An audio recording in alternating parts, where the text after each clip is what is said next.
आज के वीडियो में हम बात करने वाले हैं the important event of the government of India to be held in the first week of the February. Yes friends, we are talking about the union budget. Union budget के आने के बाद स्टॉक मार्केट में भी movement होगी और आज की इस वीडियो में हम यही समझेंगे कि कौन कौन से ऐसे फैक्टर्स होते हैं बजट में जिसपे कि स्टॉक मार्केट रिस्पॉन्ड करता है, या तो बुल ट्रेंड या बियर ट्रेंड, या तो पॉजिटिव या निगेटिव। तो इस वीडियो में हम उन टोटल 4 फैक्टर्स के बारे में बात करने वाले हैं जिसपे कि स्टॉक मार्केट रिस्पॉन्ड करेगा और एक नॉर्मल आदमी को भी वो सारे फैक्टर्स समझने चाहिए। देखिए, होता क्या है कि जब भी बजट आता है तो बजट आने के बाद 1-2 घंटे की स्पीचेज होती है हमारे फाइनेंस मिनिस्टर निर्मला सीतारमण के द्वारा। 1 या 2 घंटे की स्पीच कहीं ना कहीं मोनोटोनस एक्टिविटी हो जाती है। सबके बस की बात नहीं होती उस 1-2 घंटे की स्पीचेस को सुनना, समझना और एनालाइज करना। फर्दर एक लेमैन के लिए बड़ा ही कंफ्यूजन क्रिएट हो जाता है और काफ़ी लोगों को बजट समझ में नहीं आता। बट अगर आपको बजट समझना है तो आपको 3-4 बातों को मोटा मोटा ध्यान से देखना है कि ये चीज़ें कैसी हैं, कैसे रिस्पॉन्ड कर रही हैं, क्या क्या बातें हुई हैं उसमें, और उन्हीं 3-4 बातों पे स्टॉक मार्केट के भी मूवमेंट को आप समझ सकते हो कि अगर ये सेक्टर्स में ये चेंजेस हुए तो स्टॉक मार्केट इस सेक्टर में ऐसा रिस्पॉन्ड होगा। तो फ्रेंड्स, पहला जो इम्पॉर्टेंट फैक्टर्स है that is economic growth policies. Budget में देखिए किस तरीके की अनाउंसमेंट हुई हैं जो कि इकोनॉमिक ग्रोथ को बूम देने वाली अनाउंसमेंट है या डाउन करने वाली अनाउंसमेंट है। अगर इकोनॉमिक ग्रोथ को बूम करने वाली अनाउंसमेंट है तो कहीं ना कहीं जो हमारा स्टॉक मार्केट है वो थम्स अप देता है। इट मीन्स कि स्टॉक मार्केट उसे पॉजिटिवली लेता है। फॉर एग्जाम्पल, अगर गवर्नमेंट अपनी स्पेंडिंग बढ़ाती है इंफ्रास्ट्रक्चर सेक्टर में, फॉर एग्जांपल रोड पे, ट्रांसपोर्ट पे, उसके बाद से एयरपोर्ट्स पे, इनलैंड हाईवेज, काफ़ी सारे जो एरियाज हैं जहाँ पे कि हम अपने इंफ्रास्ट्रक्चर को बूम कर सकते हैं। अगर गवर्नमेंट अपनी वहाँ स्पेंडिंग बढ़ाती है तो स्टॉक मार्केट उसे पॉजिटिवली रिस्पॉन्ड करती है। उसी तरीके से गवर्नमेंट की अर्लियर आत्मनिर्भर भारत का एक स्कीम था जिसके तहत उन्होंने PLI स्कीम लॉन्च किया था, that is production linked investment scheme, जहाँ पे कि मेक इन इंडिया जैसे कॉन्सेप्ट को इंट्रोड्यूस किया गया और उसे प्रमोट किया गया। तो गवर्नमेंट जब इस तरीके के स्कीम को लॉन्च करती है जहाँ पे कि वो स्पेसिफिक सेक्टर, चाहे वो टेक्नोलॉजी हो, चाहे वो मैन्युफैक्चरिंग हो, चाहे डिफेंस हो, एयरपोर्ट हो, रिन्यूएबल एनर्जी हो, और बहुत सारे मल्टीपल फैक्टर्स को प्रमोट करने के लिए जब वो कई तरीके के सब्सिडीज या इंसेंटिव या किसी तरीके के प्रमोशनल स्कीम लेके आते हैं तो वहाँ भी स्टॉक मार्केट उन्हें पॉजिटिवली रिस्पॉन्ड करता है। इतना ही नहीं, उन सेक्टर्स को बूम करने के लिए टैक्सेशन का बेनिफिट भी दिया जाता है, प्रोडक्शन इंसेंटिव स्कीम दिए जाते हैं।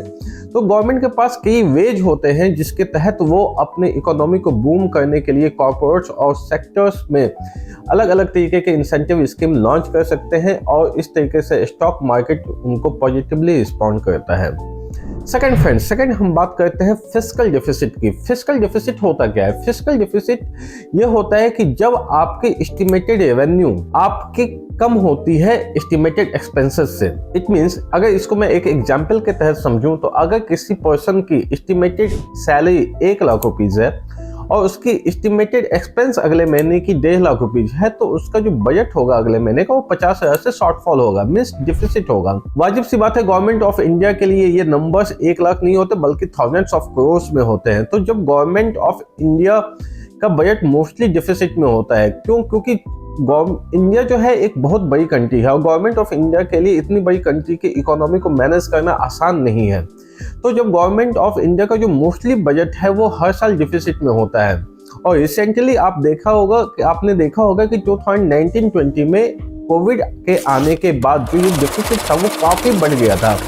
इट मीन्स कि वहाँ पे जो हमारी जितने भी इकोनॉमी एक्टिविटी है वो काफ़ी स्लो डाउन हो गई थी, रेवेन्यू के सोर्सेस खत्म हो गए थे और एक्सपेंसेस और फीस का लोड काफ़ी गवर्नमेंट पे पड़ा था, जिसकी वजह से जो डिफिसिट का गैप था वो बहुत बढ़ गया था। बट लेटर ऑन सारी चीज़ें सेटल डाउन हुई, इकोनॉमिक एक्टिविटी भी बढ़ी और साथ के साथ गवर्नमेंट की रेवेन्यू भी बढ़ी, और गवर्नमेंट के रेवेन्यू बढ़ने के साथ साथ जो गवर्नमेंट का एक्सपेंसेस है उसको भी कंट्रोल किया गया और कहीं ना कहीं जो डिफिसिट है वो कम हुआ। तो गवर्नमेंट अगर अपने बजट में इस तरीके के अनाउंसमेंट करती है जिससे कि ये डेफिसिट कम हो सके तो स्टॉक मार्केट उसको पॉजिटिव रिस्पॉन्ड करेगी। देखिए, जब डिफिसिट कम होता है ना तो वो कहीं ना कहीं आपके फेवर में काम करता है, पॉजिटिव सिग्नल होता है। और जब ये डेफिसिट बढ़ेगा जैसा कि 2019 के बाद हुआ तो वहां पे स्टॉक मार्केट निगेटिव रिस्पॉन्ड करता है। तो जैसे ही डेफिसिट कम होगा आपकी सेविंग बढ़ेगी, स्टॉक मार्केट उसको पॉजिटिवली लेगा। डेफिसिट बढ़ेगा तो स्टॉक मार्केट उसको निगेटिव रिस्पॉन्ड करेगा। Third friends, taxation matters. Taxation matters एक ऐसा सब्जेक्ट है, एक ऐसा टॉपिक है जो कि इंडिया के हर एक इंडिविजुअल्स और पर्सन को इम्पैक्ट करता है।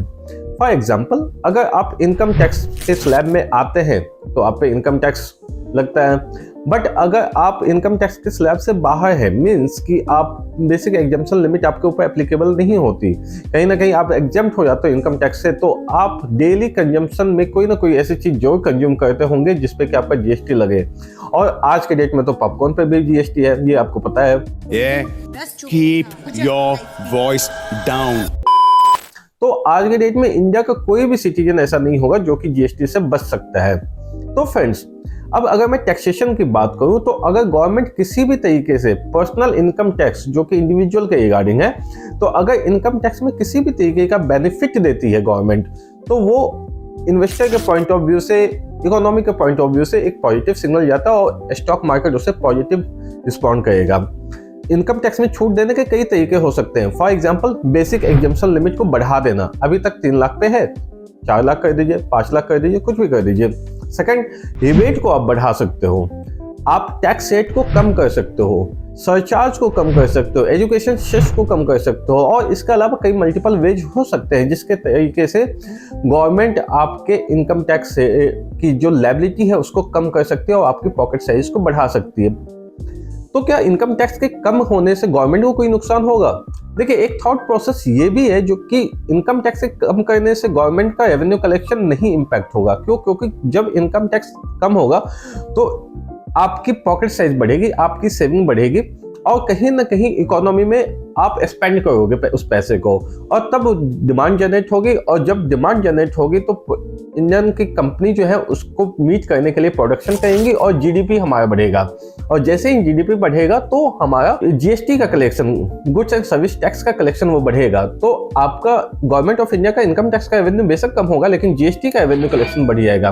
तो इस तरीके से गवर्नमेंट ऑफ इंडिया का इनकम टैक्स के कम का होने से कोई लॉस नहीं होगा। और मल्टीपल कंट्रीज में ये थॉट प्रोसेस है कि अगर वो टैक्स कलेक्शन डायरेक्टली इंडिविजुअल पे कम करते हैं तो इनडायरेक्ट टैक्स का कलेक्शन बढ़ जाता है। क्यों ना? क्योंकि कहीं ना कहीं स्पेंडिंग बढ़ती है लोगों की और इकोनॉमी में जीडीपी बढ़ जाती है और जीएसटी का कलेक्शन भी अच्छा खासा होता है। तो एक तरीका यह है कि अगर गवर्नमेंट आपके इनकम टैक्स को कम करती है तो स्टॉक मार्केट उसको पॉजिटिवली लेगा, और अगर इनकम टैक्स को बढ़ाती है तो स्टॉक मार्केट उसको नेगेटिवली लेगा।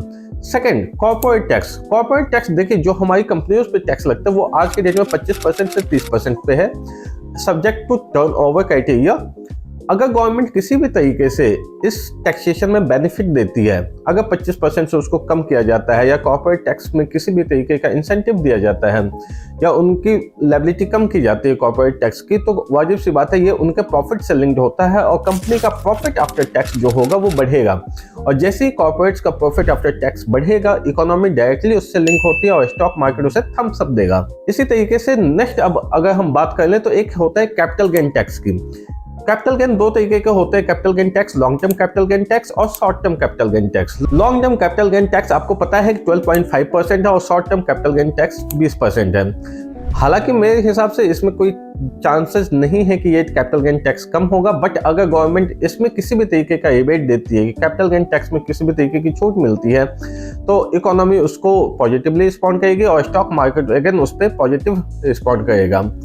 हालांकि पास्ट के दिनों में ये देखा गया है कि कैपिटल गेन टैक्स, नए कैपिटल गेन टैक्स लगाने के लिए या गवर्नमेंट जो है कैपिटल गेन टैक्स को इम्पोज करने के लिए नए एवेन्यूज ढूंढ रही है, नए एरियाज ढूंढ रही है। फॉर एग्जांपल, प्रीवियसली पहले long term capital gain tax नहीं होता था इकोनॉमी इक्विटी इन्वेस्टमेंट पे, बट गवर्नमेंट ने इक्विटी इन्वेस्टमेंट पे भी long term capital gain tax को इंट्रोड्यूस किया। सेकेंडली, लास्ट ईयर के बजट में आपने देखा होगा कि जो प्रॉपर्टी था, प्रॉपर्टी के केस में गवर्नमेंट ने इंडेक्सेशन का बेनिफिट खत्म कर दिया, जो कि कई सालों से इंडेक्सेशन का बेनिफिट मिलता आया था।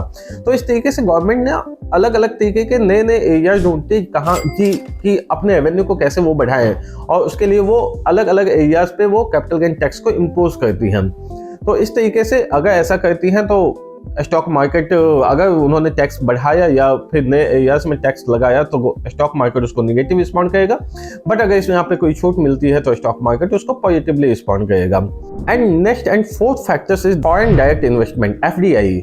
यस फ्रेंड्स, आपको पता है कि एफडीआई कितना इंपॉर्टेंट होता है किसी भी कंट्रीज के लिए। अगर आपके कंट्री में फॉरेन डायरेक्ट इन्वेस्टमेंट आती है तो आपकी इकोनॉमी को सपोर्ट मिलता है।